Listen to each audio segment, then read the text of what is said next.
Azərbaycanda bilməyən yoxdur ki. Və oradakı torpaqların ümumiyyətlə Azərbaycan Ramiz Mehdiyevin sərvəti ilə bağlı. Özdə sən Ramiz əmi deyirdin, Ramiz əmi səsim. O təzə başlayanda Ramiz əmi belə yaltaq səsində falan ki, hakimiyyətə bu gətirirdi axı. Yəni mən o nöqteyi nəzərdən deyirəm ki, yəni bunlar üçün sabahlar bir balaca o an olanda öz əzizini qoyub ayağının altına üstünə çıxacaq ki, boğulmasın. Yəni o nöqteyi nəzərdən.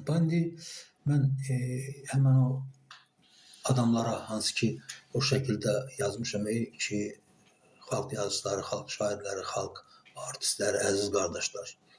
Bu qadın Azərbaycanlıdır və İlham Əliyevin bandasından kimsə bu qadını zorlayıb,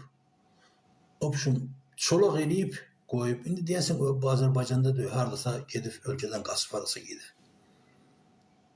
İndi, baxın, bu qadın haqqını istəyir, mübarizə aparır ki, öz namusunu təmizləsin.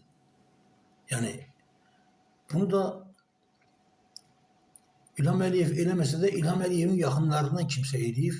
İndi bu Vilayət Eyvazovla deyək ki, Kamran Əliyevin gücü çatmır.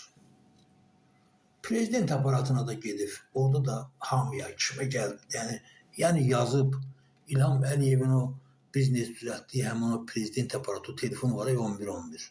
Ona da zəng edib, məktub göndərib falan, baxan yoxdur. Yaxşı, indi neynəsin bu qadın? Otursun öydə, baxsın ki, növbəti cinayətləri necə eləyirsiniz?